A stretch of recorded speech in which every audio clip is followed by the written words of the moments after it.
Reciban un cálido saludo, queridos y queridas estudiantes. Estamos entonces en el módulo 1, Infancias entre la vida y la literatura. Como vimos con la profesora Liliana, quien nos expuso el texto de Daniel Goldin, la infancia es una invención cultural. Y lo que nos interesa aquí también es revisar estas representaciones de los niños y de las niñas ya más aterrizadamente en algunos libros que hemos seleccionado para compartir con ustedes. No los vamos a leer todos, lo que vamos a hacer es, vamos a empezar con ¿Qué es un niño? De Beatriz Alemanya, que creo que es importante esta pregunta por la infancia que sigue abierta y que es una construcción permanente. Y vamos a presentar también otras obras contemporáneas en las que vamos a darnos cuenta cómo estos autores y autoras, tanto ilustradores como escritores y escritoras, empatizan con las infancias, se ponen al nivel de la infancia y le dan un estatus muy digno a la infancia o a las infancias como tal. Entonces, vámonos con ¿Qué es un niño? De Beatriz Alemanya. Beatriz Alemanya es una ilustradora italiana. Es una ilustradora con una estética muy rica, muy potente, una ilustradora, una autora integral premiada, reconocida, que les recomendamos mucho revisar. ¿Qué es un niño? Un niño es una persona pequeña. Es pequeño solo por un tiempo, después se hace mayor.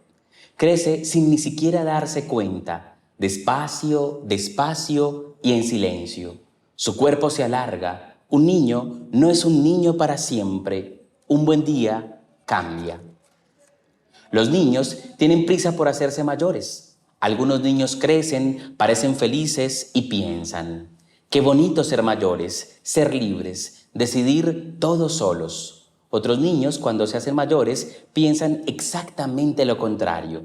Qué lata ser mayores, ser libres, decidir todos solos. Un niño tiene manos pequeñas, pies pequeños y orejas pequeñas, pero no por eso tiene ideas pequeñas. Las ideas de los niños a veces son grandiosas, divierten a los mayores, les dejan boquiabiertos y les hacen decir ¡ah!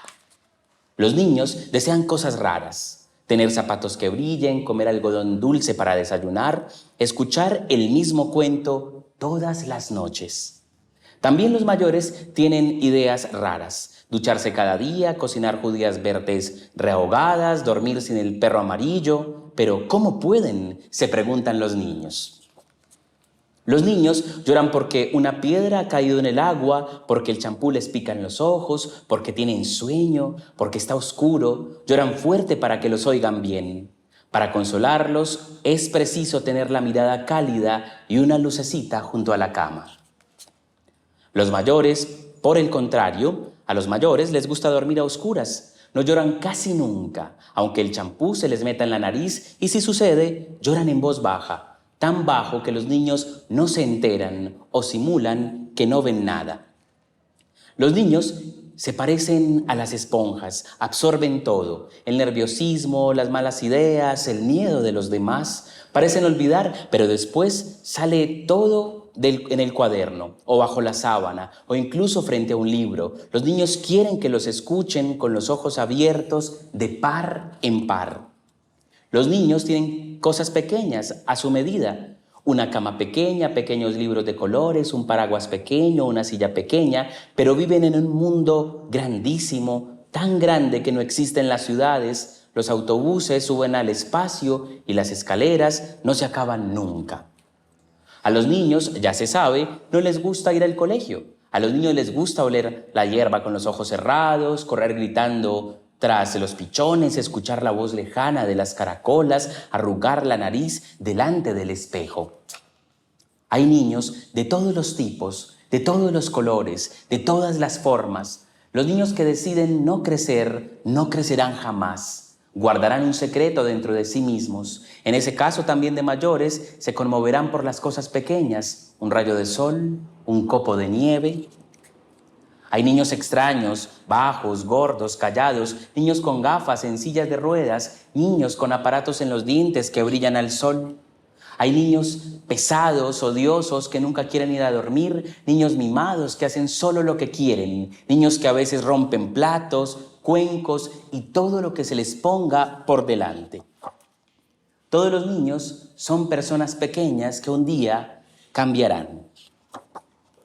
Ya no irán al colegio, sino al trabajo. Tal vez sean felices, tal vez tengan barba o un bigote peinado hacia arriba o el pelo teñido de verde. Tal vez se encaprichen con cosas raras como un teléfono que no suena o el tráfico. Pero, ¿qué sentido tiene pensarlo ahora? Un niño es una persona pequeña. Por eso, para dormirse, necesita una mirada cálida y una lucecita junto a la cama. Fin.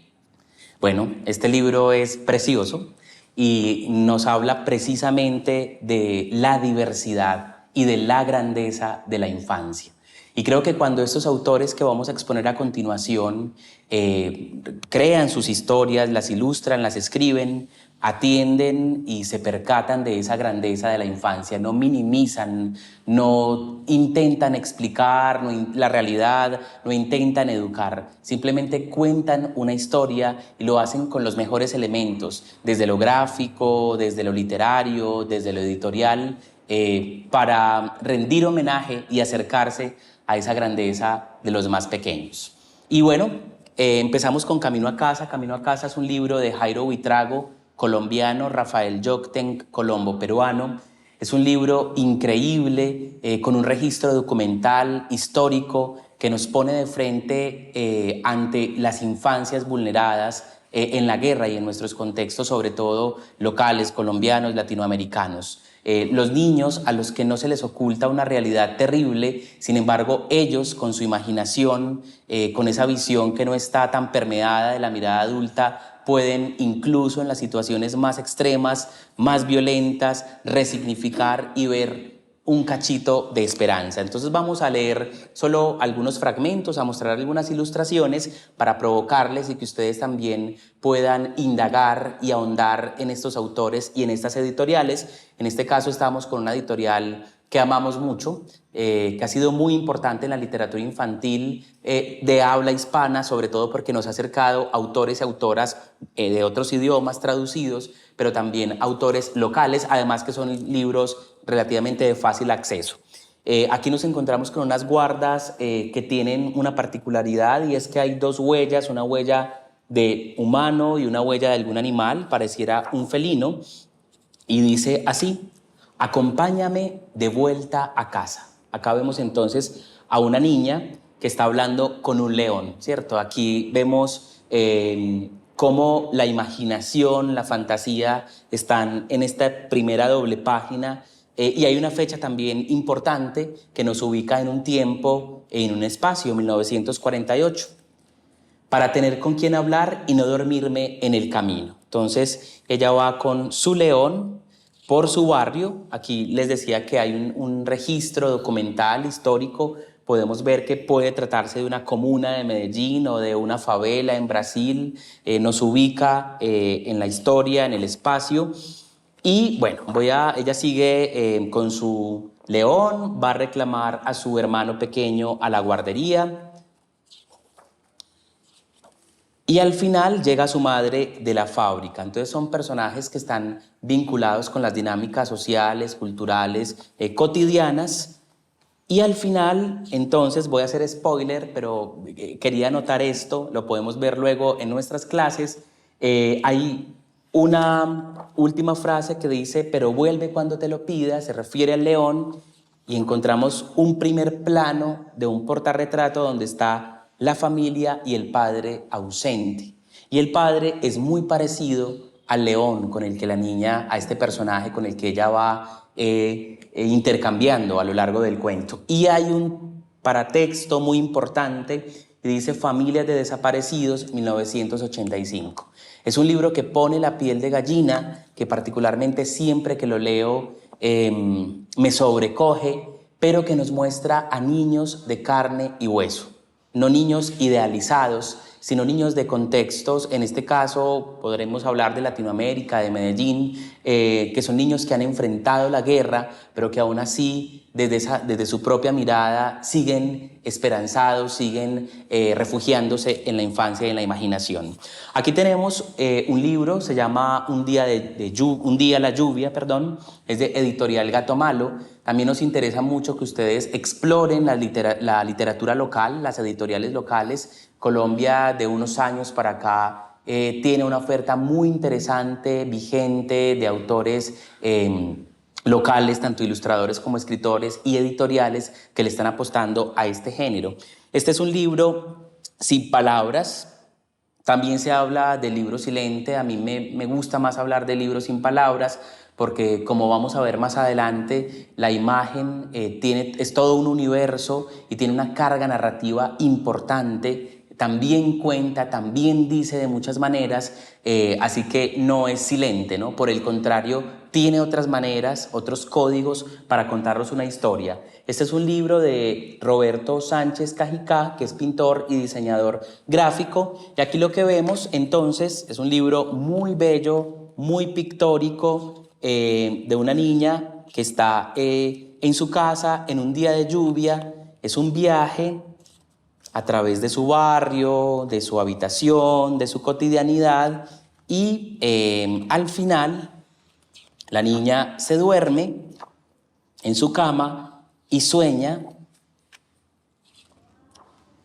y vemos entonces cómo ese libro que estaba leyendo en su cama hace que su imaginación vuele hasta este punto, ¿no? Es una cama que va a la deriva. Entonces también creo que este libro de Gato Malo, de Editorial Gato Malo, es una oda a la imaginación, a la fantasía en la infancia, y creo que en eso se parece un poco a Camino a Casa. Ahora nos vamos entonces para Argentina con una de mis autoras preferidas. Ella se llama Marisol Micenta. Es una autora que ganó uno de los premios más importantes en la literatura infantil, que es el Astrid Lindgren. Astrid Lindgren es un referente fundamental en la literatura infantil. Ella es la autora nada más y nada menos que de Pipi Calzas Largas, que también debería estar en esta selección. Por primera vez en la literatura infantil, lo que hace Astrid Lindgren es poner a un personaje femenino, además, a una niña que está peleando todo el tiempo con la autoridad, con el mundo de los adultos. Un libro también con mucho humor negro, que tiene además este personaje como mascotas un caballo, un mono, y todas las ganas de comerse el mundo. Isol se ganó este premio, el Astrid Lindgren, y ella siempre nos habla en su obra de niños muy particulares que desafían la mirada de los adultos, también con un humor negro, un humor que resalta la inteligencia de los niños. Y en alguna entrevista le escuché a Isol que los adultos, autores para niños, tienen que ponerse al nivel. No es que el niño suba o se ponga a la altura del adulto, todo lo contrario, es el adulto quien debe ponerse a la altura de la imaginación de los niños y de las niñas. Esta es una niña, como los personajes de Isol, que, bueno, estos es de la colección de La orilla del viento, también del Fondo de Cultura, que se cuestiona por qué su mamá la grita, por qué su mamá todo el tiempo está irritada y ella solamente tiene un deseo en mente, porque su madre la grita todo el tiempo, y es que su mamá se convierta en globo. Y un día a Camila se le cumple su deseo y su madre se convierte en globo, porque le gritaba a todo. Finalmente, ella tiene un globo calladito, lo lleva al parque, juega a los saltos lunares, y al final hay un diálogo muy interesante que dice: en el parque una nena se acerca y le dice, qué lindo globo, y Camila responde, qué linda mamá, y cada una se va a su casa pensando, bueno, a veces no se puede tener todo. Entonces vemos este humor de Isol, que también está poniendo en cuestión el mundo de los adultos, el mundo de la crianza, que no es nada fácil, no hay un manual para ser papá o mamá, y ellos nos dan lo que tienen, pero sí hay pues unas maneras de paternar y de maternar bien problemáticas que Isol siempre está poniendo con humor en su obra. De ella, por ejemplo, también en Secretos de Familia, Cosas que pasan, también es madre, entonces ha podido dar cuenta de esa experiencia de la maternidad con otros libros como Imposible, El Menino, bueno, una autora muy recomendada. Aquí tenemos un libro que podría ya pensarse para un público para niños más, no sé, más escolarizados, a partir de los 9, 10 años. Es una editorial que queremos mucho, a la que le agradecemos mucho también, Ecaré, que nace en Venezuela, pero debido también a la crisis en Venezuela migró y ahora tiene otras sedes en Chile y en España. Y acá estamos con Antonio Skármeta, autor chileno, y Alfonso Ruano. Es un libro que se llama La composición, y así como Camino a casa, que vimos hace un rato, pone en escena la dictadura chilena. Este momento histórico de la dictadura, de la represión, y justamente la historia va de eso, de un niño que está en clase y un día llega un general, les pide que escriban una composición con toda libertad, entre comillas, sobre lo que hacen sus padres por la noche, de qué hablan, con quién hablan. Entonces es muy tensionante, pero se resuelve de una manera muy bella también, y es un niño que no cae en esa trampa, sino que es inteligente, y de alguna manera salva a sus padres de ser desaparecidos, de ser torturados. Así que por eso traemos también este maravilloso libro de La composición, con ilustraciones de Alfonso Ruano, que es un ilustrador español. Les voy a leer solo el inicio para provocarles, y dice así: el día de su cumpleaños a Pedro le regalaron una pelota. Pedro protestó porque quería una de cuero blanco con parches negros, como las que pateaban los futbolistas profesionales. En cambio, esta de plástico le parecía demasiado ligera. Bueno, llegamos ahora a un libro también emblemático de la literatura infantil. Es muy interesante ver cómo, como nos decía Beatriz Alemán, hay niños de colores. Y acá nos encontramos con una niña negra. Es muy importante también que en la literatura infantil haya representaciones sociales, étnicas, ¿no? Como tratar de presentarles a nuestros niños y niñas personajes de la literatura infantil también, que habiten otras latitudes, que tengan otras capacidades, otras competencias, distintos orígenes, maneras de ver el mundo, que esa diversidad también se vea reflejada. Y acá tenemos a dos grandes autoras. Una es una monstrua, y es Ana María Machado, ganadora del Hans Christian Andersen. Ese sí que es el premio más importante a nivel mundial en la literatura infantil.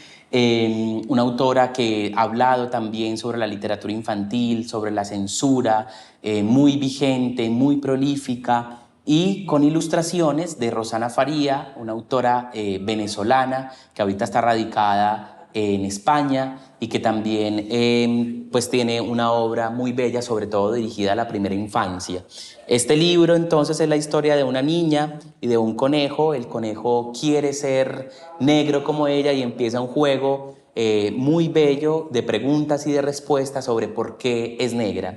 Y acá quiero hacer hincapié en la poesía, ¿no? Es un cuento que se me hace muy poético también, y también creo que es importante hacer la reflexión sobre lo sencillo. Llegar a las palabras sencillas no es fácil, ¿cierto? A veces confundimos la sencillez con lo estúpido, con lo anodino, y encontramos muchos libros que justamente donde se refleja esa visión irrespetuosa de las infancias. Llegar a un registro sencillo, a un tono sencillo, digerible para los niños, no quiere decir irrespetarlos y darles cualquier cosa. Y creo que en este libro, que tiene un tono poético bien bello, por esas preguntas que se van repitiendo, por ese, digamos, reiteraciones, esa figura en la historia es bien bello. Entonces, una historia que habla de una niña negrita y por qué tiene ese color de piel, también un poco desde el humor. Acá tenemos entonces a un autor español, infortunadamente murió hace muy poco tiempo. Él se llama Bernard Cornwell. Este libro es increíble porque lo que les acabo de decir, es importante que los niños y las infancias, niños y niñas, se sientan representados. Y aquí llegamos frente a un asunto muy interesante en la contemporaneidad, y son las infancias trans. Hay niños, niñas que no se sienten cómodos con su sexo, que desde muy pequeños empiezan a preguntarse por su género, y que algunos cuentan con la fortuna de tener un acompañamiento familiar, pero no es la historia de muchos. Yo creo que si estos libros hubiesen existido en otros momentos, en otras décadas, habrían podido ayudar a muchos niños y niñas incluso a no suicidarse, por ejemplo, o caer en depresiones extremas, porque no encontraban en la literatura estas representaciones. El niño perfecto es la historia de un niño que hace todo como todos los niños y las niñas, y al final nos muestran un secreto, y es que este niño, de noche, cuando nadie lo veía, se transformaba. Digamos que esto puede ser un juego, simplemente, ¿no? Pero es muy probable que el autor haya querido representar a estos niños, niñas, niñes que no encajan en un modelo binario y pues creo que es muy importante también que ustedes conozcan estas historias que se cuentan, que son para todos y para todas, pero especialmente que hacen un llamado sobre los niños y las niñas trans, no binarios. Llegamos acá, nos vamos acercando al final de este repaso por algunos niños y niñas en la literatura infantil, contemporánea sobre todo, y es Fernando Furioso. Este libro es de la autora sudafricana Yahum Oram y de Satoshi Kitamura, que también es otro de los grandes ilustradores contemporáneos japonés, con una estética también muy del anime, de esta onda japonesa gráfica, y nos habla de un niño pataletudo, de un niño que empieza... La mamá no lo deja ver una película de vaqueros en la televisión y se pone tan furioso que destruye todo el universo, destruye su barrio, su cuarto, su ciudad, hay tifones, mejor dicho, una tormenta universal, y al final él se pregunta ¿por qué fue que me puse tan furioso? Es una manera de hablarle a los más pequeños sobre la pataleta, ¿sí? Sobre esas catarsis que a veces no tienen sentido y que pues pueden destrozar y hacer de todo, pero al final no se acordaban por qué fue que se pusieron así, de una manera muy bella, hiperbólica, exagerada. Satoshi Kitamura y Oram nos ponen entonces a este niño que podría ser cualquier niño en cualquier momento de la historia haciendo una pataleta. También entonces miren cómo estos autores interpelan a los niños sobre el responsabilizarse de sus emociones, de sus actos, pero desde el humor, ¿cierto? No es un asunto que le dice a los niños es que tienen que portarse bien, tienen que ser de esta manera, no. Los llama, los interpela, pero de una manera amorosa y de una manera también humorística. Y cerramos este repaso con un autor irlandés radicado, creo, en Estados Unidos, Oliver Jeffers. Es un autor de los que me enamoré cuando conocí este formato de los libros álbum, del cual vamos a hablar también más adelante, de este género tan rico que nos invita a descubrir la imagen y el texto y la interacción rica entre estos dos lenguajes. Y este libro me gusta también por esa mirada fantasiosa, sin límites, por esa capacidad de asombro que tienen los niños y que estos autores lo pillan, ¿no? De alguna manera lo muestran en estas historias sencillas y profundas. Entonces voy a cerrar con esta lectura, invitándoles para que ustedes también nos cuenten qué otros niños y niñas han descubierto en la literatura infantil en el otro módulo más adelante, y dice así. Bueno, esta es una versión mini que viene en una cajita, es una edición especial de 3 libros de Oliver Jeffers. Hay una más grande del Fondo de Cultura Económica también. Había una vez un niño que amaba las estrellas. Cada noche las miraba desde su ventana deseando una para él. Soñaba que se harían amigos, jugarían a las escondidas y juntos darían largos paseos. Para atrapar una estrella lo mejor sería levantarse temprano cuando ya están cansadas de brillar toda la noche. Así que al día siguiente se levantó al amanecer. Como no había estrellas a la vista, se sentó a esperar a que apareciera alguna. Esperó, desayunó. Esperó aún más y después de comer siguió esperando. Por último, justo antes de que se ocultara el sol, el niño vio una estrella y brincó para alcanzarla, pero no podía saltar tan alto. Entonces, con mucho cuidado trepó el árbol más alto que encontró, pero la estrella seguía fuera de su alcance. Se le ocurrió lazarla con el salvavidas del bote de su papá, pero descubrió que el salvavidas era demasiado pesado para él. Creyó que podría alcanzarla en su nave espacial, pero recordó que no tenía gasolina, pues el martes había viajado a la luna. Y si le pedía una gaviota que lo llevara hasta la estrella, la única gaviota que andaba cerca no quiso ayudarlo. Así nunca la atraparía. En ese momento notó que algo flotaba en el agua. Era la estrella más hermosa que había visto, una estrella bebé. Se habría caído del cielo. Intentó pescarla con sus manos, ni siquiera pudo tocarla, y si la estrella hubiera ido a bañarse a la playa, fue corriendo a buscarla.